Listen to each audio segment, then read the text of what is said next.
Hello everyone, and welcome to my General Hospital official channel. I hope everyone is having a wonderful day. Before we begin, please hit the subscribe button and give this video a thumbs up. General Hospital spoilers indicate that the ABC daytime soap has recently released a teaser promo video for the week of June 30th to July 4th, and fans should prepare for some tumultuous days in Port Charles. As the video progresses, an unknown woman's voice can be heard in the background saying, "When gangsters go to war, they don't go after each other first, they go after their enemies and loved ones." The GH Weekly preview begins with Jen Sidwell atop Windmere's parapet, looking smugly over the small village while watching the fire at Charlie's pub. As the scenes change, a clip of Sonny Corinthos is shown with a worrisome expression as he stares at Jason Morgan, who also appears concerned. Both men's faces reflect police/emergency crew lights. The following scene in the promo shows Natalia Ramirez on a couch, evidently inebriated, gently slumping over and dozing off into slumber. Is this the end for Natalia? As the GH peak concludes, a horrifying scene unfolds in which fire is hurled through the window of Charlie's tavern into a puddle of gasoline. Christina Corinthos Davis, who works behind the bar, is present when the fire begins to spread. When she hears the fire hit the glass, she jumps up, horrified. The final footage of the trailer for the week of June 30th features a shocked-looking Sonny and Jason, with Alexis Davis's voice in the background screaming, "I'm not going to bury another daughter."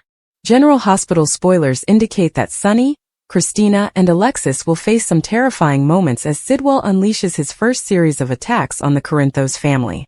Sidwell is not pleased that Sonny has rejected the idea of giving him his PC organized crime ring, and he intends to make sure Sonny understands this message loud and clear. The General Hospital recap for Monday, June 30th, shows that several masked individuals soaked Christina Corinthos Davis' tavern in gasoline before firebombing it. There was a lot of drama on Monday's episode of General Hospital, so let's go over what happened. After leading Natalia Ramirez outside the church, Sonny Corinthos insisted she couldn't be there. Natalia said that Sonny was supposed to be on the plane with her, so they could begin their new life in Belize. Sonny apologized for the confusion, but he made it plain that his life continued in Port Charles. Natalia argued that she didn't have any family or friends to accompany the house and money he provided for her, but Sonny had his thug, Paul, pull her away for her trip. Paul waited outside Natalia's suite since she said she needed to shower and finish packing. Natalia was definitely in crisis mode, as she kept taking medicines and grabbing for her alcohol bottle. Lucas Jones took Carly Spencer's kitchen and asked Marco Rios for help before they ate together. Natalia eventually began texting word salad to Marco, who said she always sent him guilty messages in gibberish when she was inebriated. Lucas noted that since Natalia was supposed to be leaving town and was suddenly reaching out, this could be Marco's only chance to reach back. Marco texted saying he was on his way, but Natalia passed out on the couch from all the medications and alcohol. Back at the chapel, there were many doubts concerning Natalia, but Daisy Celeste's christening went ahead as Sasha Gilmore Corbin, Michael Corinthos, and all of her loved ones attended. Harrison Chase then moved aside to provide updates to ADA Justine Turner over the phone. When Chase revealed that Natalia attended the christening and spoke with Sonny, Brooke Lynn Quartermain approached him and demanded explanations. Chase, on the other hand, was unable to go into detail since he needed to keep his marriage apart from his business life. In Anna Devane's office, ADA Turner questioned if Sonny was truly outwitting the cops, or if Anna was simply looking the other way. Anna pushed on their collaboration and conveyed her displeasure with Turner's decision to keep her in the dark about her current inquiry. Jordan Ashford rushed out of Curtis Ashford's office after apologizing for a heated moment with Portia Robinson. Curtis instantly realized that Portia had set Jordan up to observe that, which Portia verified. Portia insisted Jordan wanted Curtis back, and needed to know it wasn't going to happen. Although Portia accused Jordan of taking advantage of their marriage's fragility, Curtis saw Portia as the manipulator. Portia was still plotting and doing things to drive them apart, according to Curtis. After Portia mentioned that Jordan had also lied, Curtis pointed out that she lied about her job. That was different from when Portia misled him about Trina Robinson's paternity and the blackmail scandal. Jordan ultimately made her way to Anna's office, where she discussed Portia's setup and the events she witnessed. Jordan didn't intend to damage Curtis' marriage, but she warned that Portia's plots would do so. Jordan said Curtis needed to move on since she did not believe he could repair his relationship with Portia. That made Anna wonder what Jordan needed for herself. Portia wasn't surprised that Jordan called Curtis' phone. As it continued to ring, Portia informed Curtis that she would be fighting for his marriage and questioned what he would do. When Anna was alone again, Ada Turner arrived and encouraged her to send an APB out on Natalia, who was set to escape Port Charles and could be their best shot at catching Sonny. Daisy's christening was followed by a small reception at the Courtemain mansion. Sasha let Jason Morgan hold the baby and asked whether Daisy might call him Uncle Jason, but Jason replied it was all right.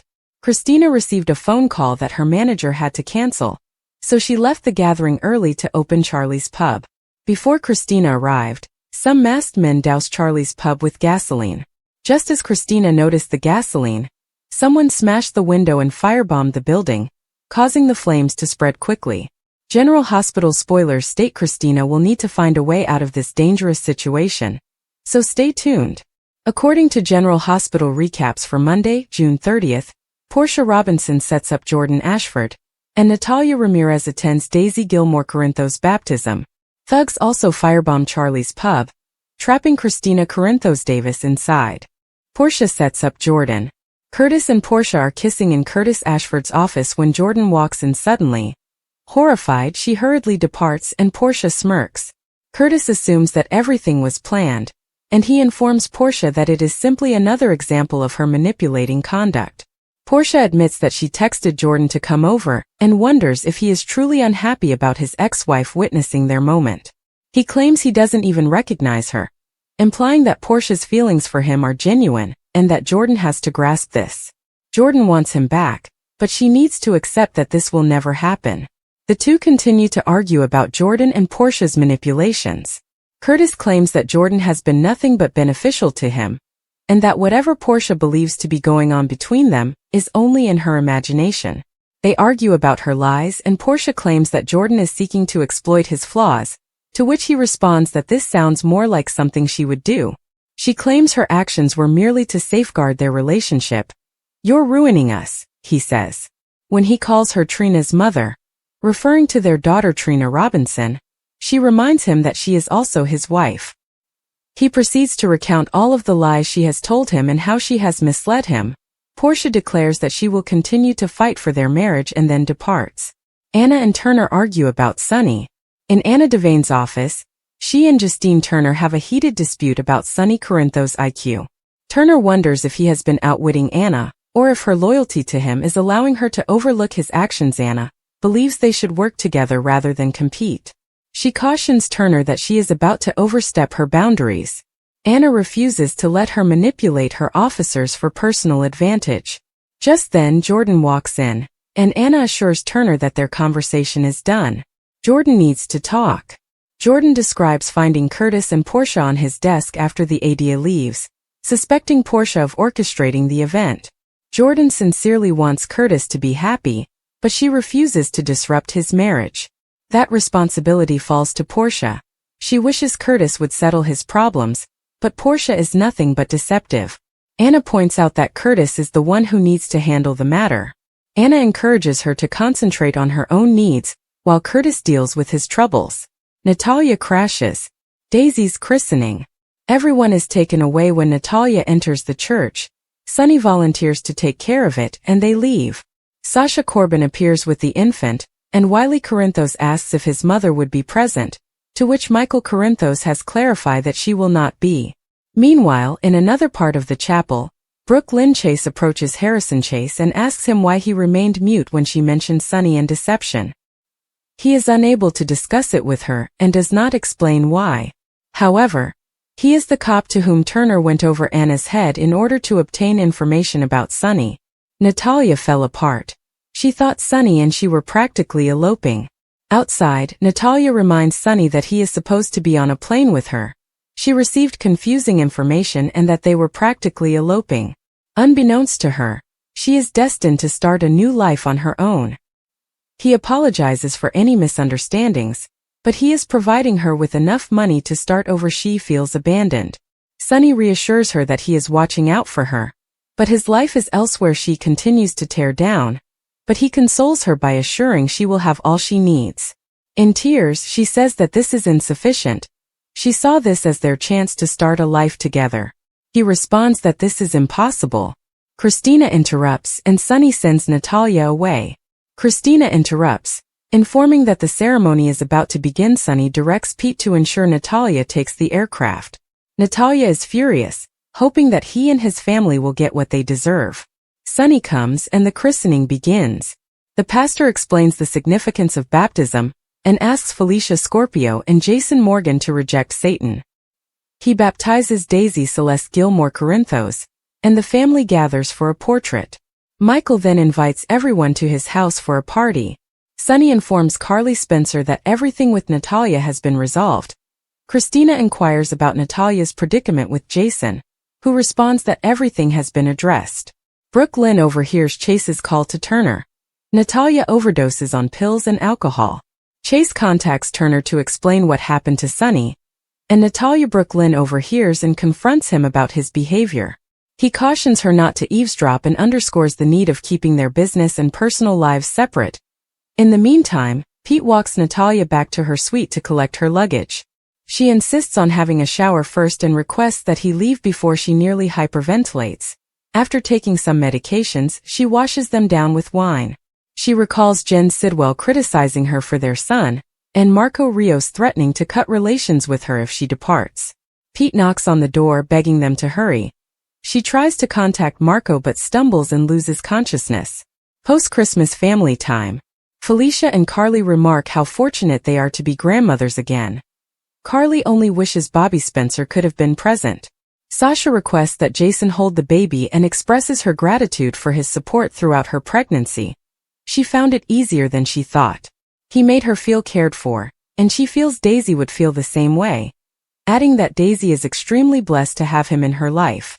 Christina inquires about Natalia's activities at the chapel, and Sonny assures her that she should not be concerned. Michael enters, and Sonny expresses his pride in them. Christina's bar manager calls in sick, so she must go to Charlie's to open up after delivering a gift for Daisy. Marco cooks for Lucas and they discuss Natalia. At Carly's, Lucas Jones cautions Marco that he has food delivered but does not know how to cook it. Marco responds that they will have to improvise. Lucas has never cooked, nor has Carly or his sister. He can use a microwave. Marco admits that his mother taught him how to cook, and they enjoyed doing so together. When Marco finishes the meal, Lucas expresses his gratitude and they kiss. Lucas comments that they will have the place to themselves for a few hours, and they begin to make out. Marco's phone pings and he finds drunk texts from his mother. It's all gibberish. Lucas feels there's more to it because she's attempting to flee the country. The doctor attempts to decipher the message and points out that this may be his last chance to reach her, to which Marco responds that he is on his way. Charlie's pub has been firebombed, and Christina is trapped. Following a call from Christina's bar manager, several masked attackers storm into Charlie's pub and douse it with gasoline. They make it a point to guarantee that everyone caught inside has no way out, as well as to take a snapshot of Sonny and Christina behind the bar. Later, Christina arrives from the back, notices that the area is soaked, and gasps as a firebomb is thrown through the window. The building begins to burn with flames spreading quickly. Turner runs into Anna's office at the PCPD, insisting that an APB be issued for Natalia. ABC's General Hospital is gearing up to deliver one of its most turbulent weeks yet. According to the official preview video that just dropped for the episodes airing from June 30th through July 4th, viewers should steel themselves for fire, betrayal, heartbreak, and threats that will ripple across Port Charles. The promo opens with an ominous voiceover. An unidentified woman solemnly warns, when gangsters go to war, they don't attack each other first. They target the people their enemies care about. Against that backdrop, the visuals fade in. Jen Sidwell stands atop the Windmere parapet, gazing out over Port Charles, smirking as he watches Charlie's pub consumed by flames. His expression is as satisfied as it is chilling, a man convinced he's sending the clearest of messages. The footage then cuts to a tense moment elsewhere. Sonny Corinthos and Jason Morgan stand side by side, grimly observing the chaos. The flicker of red and blue emergency lights dances across their faces, highlighting the growing dread settling over them both. Their shared concern is unmistakable. This attack isn't random. It's deliberate retribution. Meanwhile, a brief clip shows Natalia Ramirez alone in her hotel suite. She's slumped on a couch, her face vacant, intoxicated beyond comprehension. In slow motion, she tips sideways and drifts into unconsciousness. The question hanging over the entire montage is simple and terrifying. Is Natalia about to meet a tragic end? The promo saves its most harrowing scene for last. A firebomb arcs through a shattered window, landing in a large puddle of gasoline inside Charlie's. Within seconds, flames roar to life, racing across the floor. Behind the bar, Christina Corinthos Davis jolts upright, her expression frozen in horror. As the final seconds tick away, the camera cuts to a shot of Sonny and Jason, their faces stricken, while Alexis Davis's anguished voice can be heard. "I'm not going to bury another daughter." The stage has been set. In the days ahead, Sidwell's vendetta will crash into Sonny's world, threatening everyone in his orbit. Monday's episode on June 30th wastes no time unleashing chaos.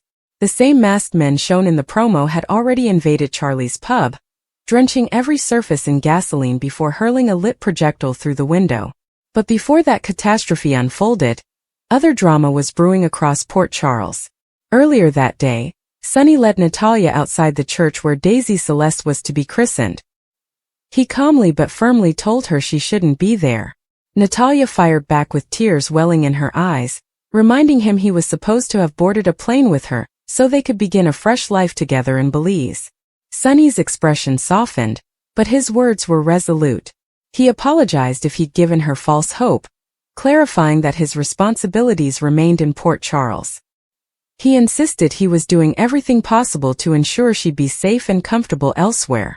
Natalia's shoulders sagged as she lamented that while he'd arranged a house and financial support, he hadn't provided her the connection and belonging she craved. She felt abandoned. Despite her pleas, Sonny had Paul, his trusted associate, usher her away to prepare for her departure. In her hotel suite, Natalia was in full crisis mode. She told Paul she needed to shower and finish packing, but once the door shut behind him, she reached for pills and liquor, her hands shaking uncontrollably. Across town at Carly Spencer's home, Lucas Jones borrowed the kitchen to share a meal with Marco Rios. As they chopped vegetables and tried to recreate a lost recipe, their easy banter briefly cut through the tension of the day. But Natalia couldn't stop herself. She started sending Marco her familiar late-night messages, rambling, half-coherent texts she'd always sent when drunk and racked with guilt. Lucas, reading over Marco's shoulder, was troubled. If Natalia was meant to be boarding a flight out of the country, but was instead firing off jumbled texts, something was clearly wrong. Lucas urged Marco to consider that this could be the last time Natalia tried to reach out. Marco hesitated but eventually typed out a response saying he was on his way. But by then, Natalia was already slipping out of consciousness on her couch. Back at the church, Daisy's christening unfolded despite the undercurrent of unease. Sasha Gilmore Corbin held her baby with Michael Corinthos by her side. Loved ones surrounded them, determined to witness this moment of joy even as questions about Natalia swirled among the guests. When the ceremony concluded, Harrison Chase slipped out to make a call to ADA Justine Turner. He updated her on Natalia's unexpected appearance at the service and the tense exchange with Sonny. Brooke Lynn Quartermain, never one to let secrets rest, caught Chase on his way back in and demanded to know what was going on. Chase's face closed off. He reminded her he couldn't share classified information, and that they'd agreed his work would remain separate from their marriage. She wasn't convinced, but she let it go for now. At the same time, Anna Devane was in her office arguing with Turner. Turner challenged Anna point-blank, suggesting that Sonny Corinthos wasn't simply evading the law. He might be benefiting from Anna's willful blindness. Anna's voice sharpened as she defended her record. She warned Turner that she was dangerously close to overstepping, and that cherry-picking her officers to run side investigations was unacceptable. Turner bristled but left when Jordan Ashford arrived, shaken from her own ordeal. Jordan barely managed to close the door before she blurted out what she'd witnessed. Portia Robinson and Curtis Ashford locked in a heated, intimate moment. She suspected Portia had lured her there on purpose. Anna listened quietly as Jordan admitted she still had feelings for Curtis, but she didn't want to be the wedge that destroyed his marriage. Anna's advice was measured. The only person who could sort out Curtis's relationship was Curtis himself. All Jordan could control was her own heart. Meanwhile, in Curtis's office, the confrontation between him and Portia escalated quickly. Curtis was livid. He accused Portia of deliberately staging the encounter so Jordan would see them together. Portia didn't deny it. She calmly explained that Jordan needed to understand that her hopes of reconciling with Curtis were fantasies. Curtis shook his head in disbelief, questioning whether he even recognized the woman standing in front of him. Portia insisted her love was genuine, but she wasn't about to let anyone undermine their marriage. Curtis shot back that it wasn't Jordan causing problems, it was Portia's own paranoia and deception. They traded accusations. Portia argued that Jordan was exploiting every crack in their relationship. Curtis retorted that Portia was the one pushing them apart with her manipulative tactics. As she left, she vowed she'd keep fighting for their marriage, but Curtis was left alone, wondering how much damage her schemes had already done. Elsewhere in Port Charles, Natalia's departure continued to unravel. She was supposed to be boarding a flight out of town, but instead she spiraled deeper into despair. Between flashbacks of Sidwell threatening her over their son and Marco warning her he'd disown her if she left, Natalia couldn't focus. She tried to type another message to Marco but collapsed before she could hit send. While all this was happening, the reception for Daisy's baptism moved forward at the Courtemain mansion. Felicia and Carly chatted about how special it felt to be grandmothers again. Carly admitted she wished her mother could have lived to meet Daisy, but Felicia reassured her that Bobby was still watching over them in spirit. Sasha took a moment to approach Jason Morgan and handed Daisy to him. She teased him gently, asking if Daisy should call him Uncle Jason. He shook his head with that familiar stoic expression, saying Jason was just fine. Sasha's tone grew earnest as she thanked him for never giving up on her, even when she tried to push him away. She admitted she felt stronger because of his support and knew Daisy would grow up feeling just as safe. Christina joined the conversation briefly but was soon interrupted by a call from her manager. He'd fallen ill and couldn't open Charlie's pub. She promised to swing by and cover the shift after dropping off a gift for Daisy. As Christina left the mansion, masked intruders were already slipping into Charlie's pub. They soaked every surface with gasoline, deliberately creating a death trap. Before leaving, they singled out a photograph of Sonny and Christina behind the bar, splashing it with extra fuel as a final insult. The moment they disappeared, the air hung thick with gasoline fumes. Minutes later, Christina entered through the back door. She paused, confusion etched across her face as the smell hit her. Her eyes darted around the bar, finally landing on the glistening puddles on the floor. Before she could react, the window exploded inward. A firebomb soared across the room, igniting everything in a roaring blaze. Flames raced up the walls, swallowing tables, chairs, and that photograph of her with her father. While Christina struggled to find an escape, Turner returned to Anna's office, her expression tight with urgency. She pressed Anna again, insisting they issue an all-points bulletin on Natalia. Turner argued that Natalia was their best chance of taking Sonny down once and for all, if she survived the night. And in a quiet room elsewhere, Marco and Lucas were cleaning up the remains of their improvised dinner. Marco's phone buzzed with Natalia's last, garbled attempt to reach him. He stared down at the screen, an uneasy feeling creeping up his spine. Lucas gently placed a hand on his arm, reminding him that some messages shouldn't be ignored, especially when someone you love is in pain.